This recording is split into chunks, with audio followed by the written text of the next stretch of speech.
Hey guys, I'm Nitsa and I'm back with you guys to do some more limited review for Shadows over Innistrad. Here on my channel, every time a new set comes out, I do a series of videos discussing how that set will play limited.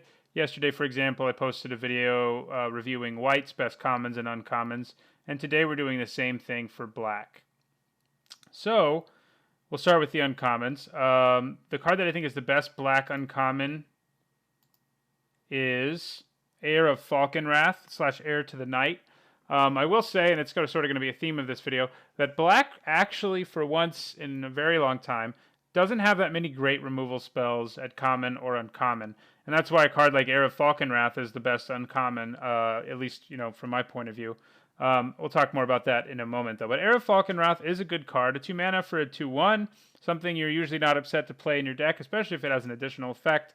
And this Heir of Falconwrath does. At any time, including at the end of your opponent's turn, whatever, in response to removal, you can discard a card and transform her into Heir to the Night. So, that sounds like sort of a steep cost, but in this set, it's not so bad. In this set, we have Delirium, which wants you to have multiple creature types in your graveyard to improve the strength of cards. And we also have Madness. So if you're discarding a card with Madness with your Heir of Falconwrath, by the way, her discard effect doesn't make you pay any mana in addition, so you're almost always going to be able to play whatever Madness card you discard. You don't even really lose the card. You just transform your Heir of Falconwrath into a black Delver of Secrets, and you get to cast a spell while you do it. And I think that makes her very strong. She's just a very aggressively costed and impressive aggro creature. There's also going to be times where you actually don't really want to discard a card for a while, and that's okay too, though, because she's not, you don't feel terrible about paying 2 mana for a 2/1. And then in the later game, maybe you just draw a land you want to discard, and you have Heir to the Night, who then becomes a major win condition for the deck because she is quite a large flyer. I did have a hard time choosing the best black uncommon. Mostly, I think, because there was no really great removal spell at uncommon. Usually that sort of makes things easy, but there's not one. All 3 of the best black uncommons I'm going to talk about are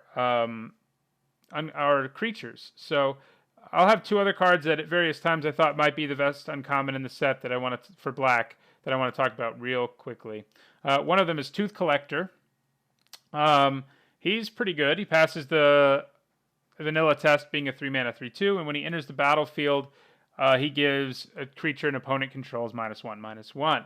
We recently had Eyeblight Assassin in Magic Origins, and she was a very playable card, partly because she had elf synergies, granted, but also because she could often be a 2-for-1. She could kill a lot of creatures with 1 toughness, and there are several of them in this format, as there usually are.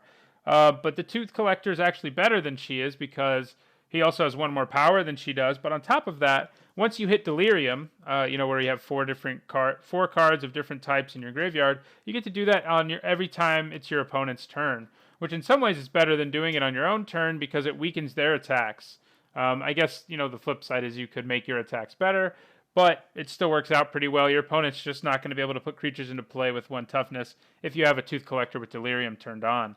The third best, I guess, black uncommon, is Olivia's Bloodsworn. It's a 2 mana 2/1 flying. Play it all the time. There's never a reason not to. It can't block, so usually 2 mana 2/1s with flying, especially if they're not rare, have a bit of a downside. This one does, but on top of that, it's going to be very good in the red-black vampire archetype because it can give any vampire haste for the small investment of 1 red mana. So, but incidentally, Tooth Collector can kill it. There's just another example. It can also kill the Heir of Falconwrath as long as it can't transform. But yeah, so those are what I think are the best black uncommons. I'm a little iffier on this list of uncommons than I usually am, like I said, because there are several solid creatures, but there's really not great removal. But I think I touched on the ones who right now I see as the most powerful black uncommons. So now we will move to the 3 best commons in black. One of these is Crow of Dark Tidings. A 3 mana 2/1 with flying is something that's almost always playable and limited. And this card, this zombie bird, is no exception to that. But on top of that, it also can mill your library for you. It can put the top 2 cards. It does put your top 2 cards of your library in your graveyard when it comes into play, and 2 more when it dies. This is actually kind of a big deal in this format. It can help you set up Delirium. It can also, because it's a zombie, you're going to want this the most in the blue-black zombie deck. And there are several blue zombies and other creatures that aren't zombies that are in black that can come back from your graveyard. And Crow of Dark Tidings, if you have a deck like that, you don't mind so much putting things in your graveyard and so forth because of Delirium and creatures who can come back from the graveyard. And it's just, a decently efficient flying creature who also, again, happens to be a zombie, so zombie synergies are there. Right at number 2, we finally have a removal spell, but it's not one I'm like ultra pumped about. It's definitely good, but based on what we've seen recently in removal, it's not amazing. We've got Murderous Compulsion, which is 1 and a black to destroy a tapped creature. So it can destroy a lot of things, but it's important to note that if you're the aggressor and your opponent's trying to block you, slow you down, and they're not attacking, Murderous Compulsion gets pretty bad.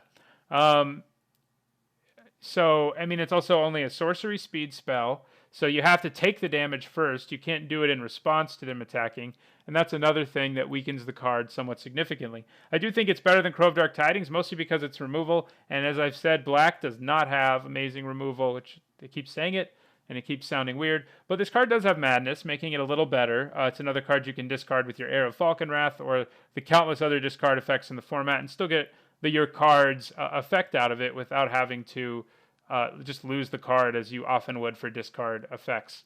At number 1, I have what I think is the best removal spell in black, and that's Dead Weight. It's 1 black mana to give something -2/-2.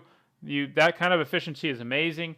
I mean, you can sort of compare it to Fiery Impulse or Wild Slash. It's not quite that good as either of them because it's not an instant, but it does get a few points for also being useful in situations where it doesn't actually straight up kill a creature. I mean, you can put this on a 2/4, for example, and that 2/4 generally isn't going to be a problem for you anymore. You can put it on a lot of different creatures, and it's very cheap, and it's another card that helps you get to Delirium. Enchantments are one of the hardest things to get into your graveyard in any format, but definitely limited. And that will go well with a lot of the Delirium cards in black.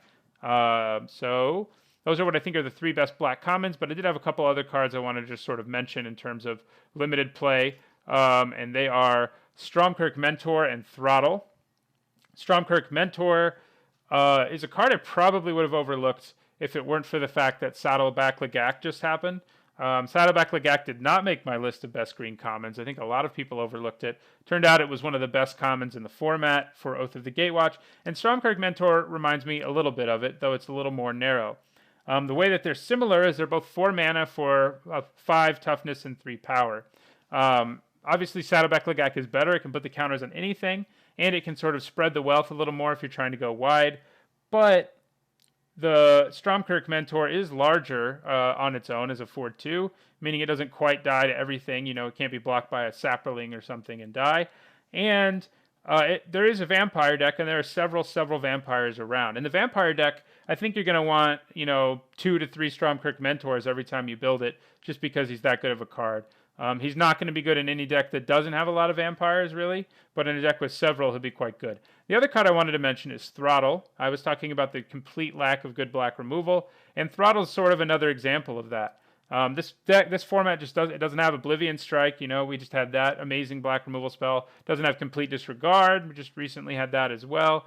There's no Murderous Cut. There's no Ultimate Price. There's none of these very good removal spells that we've gotten accustomed to seeing in black in this format. And because of that, a card like Throttle, I think, is going to move up in pick orders because there's just not that much good black removal. And Throttle's really the only good instant speed black removal spell, which is, again, very weird to say. But that's just how it is. So Throttle, which we recently did have in Khans of Tarkir, I believe, where there it wasn't that great because you had all these other great removal spells. Here we're gonna be wanting Throttle a little more often than usual.